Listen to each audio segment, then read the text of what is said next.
അസ്സലാമു അലൈക്കും വറഹ്മത്തുള്ളാഹി വബറകാതുഹു. പ്രിയ സഹോദരങ്ങളെ, ഞാൻ ഇന്ന് താജുലുലമയുടെ ഉറൂസിന് വരാൻ ട്രെയിനിന് ടിക്കറ്റ് എടുക്കുകയും പുറപ്പെടാൻ ഒരുങ്ങുകയും എല്ലാം ചെയ്തിരുന്നു. പക്ഷേ തൽക്കാലം ക്ഷീണമായതുകൊണ്ട് വരാൻ സാധിച്ചിട്ടില്ല എന്ന ഖേദം നിങ്ങളെ അറിയിക്കുകയാണ്. കണ്ണൂർ വളവട്ടണം അന്ത്യവിശ്രമം കൊള്ളുന്ന സയ്യിദ് ജലാലുദ്ദീൻ ബുഖാരി തങ്ങൾ കേരളത്തിൽ വന്നിട്ട് 700 കൊല്ലമായി. ആ സയ്യിദ് ജലാൽ ബുഖാരി തങ്ങളുടെ പരമ്പര തന്നെയാണ് കണ്ണൂർ സിറ്റിയിലുള്ള സയ്യിദ് മൗലൽ ബുഖാരി തങ്ങൾ അവർകളും.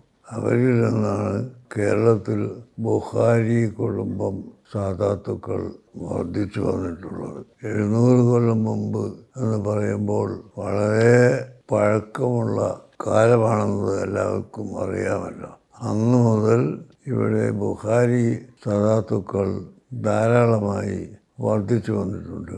എന്നാൽ ബഹുമാനപ്പെട്ട താജുലുലമ സയ്യിദ് അബ്ദുറഹ്മാൻ ബുഖാരി തങ്ങളവറുകൾ സയ്യിദായതോടുകൂടെ വലിയ ഇൽമിൻ്റെ ബഹറും കൂടിയായിരുന്നു. അദ്ദേഹവുമായി ബന്ധപ്പെട്ട് മാത്രമേ അവിടുത്തെ ഇൽമിൻ്റെ ശക്തി മനസ്സിലാക്കാൻ കഴിയുകയുള്ളൂ. കിതാബുകളിൽ ഒരു പണ്ഡിതനും ഹല്ല് ചെയ്യാൻ സാധാരണഗതിയിൽ കഴിയാത്ത ഇബാറത്തുകളും വിഷയങ്ങളും ബഹുമാനപ്പെട്ട താജുലുലമ ഹല്ല് ചെയ്ത് അർത്ഥം പറഞ്ഞു കൊടുക്കുന്നത് കേൾക്കുമ്പോൾ അദ്ദേഹത്തിൻ്റെ വിവരവും ഫഹമും മനസ്സിലാക്കാൻ സാധിക്കുന്നതാണ്.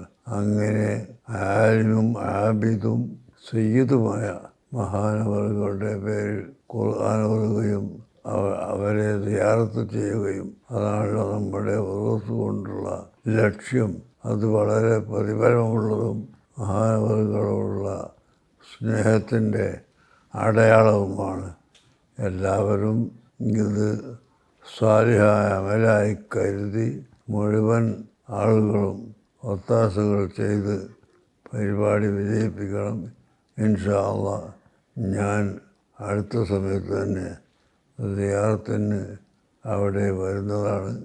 നിങ്ങളെല്ലാവരും ദുആ ചെയ്യണം എന്ന് ഓർമ്മപ്പെടുത്തുന്നു. അള്ളാഹു നമ്മെ എല്ലാവരെയും അഹ്ലു ബൈത്തിനെ പ്രിയം വെച്ച, ഇൽമിനെ പ്രിയം വെച്ച സാലിഹ്യങ്ങളിൽ പെടുത്തി തരുമാറാകട്ടെ. അസ്സലാമു അലൈക്കും വറഹ്മത്തുള്ളാഹി വബറകാതുഹു.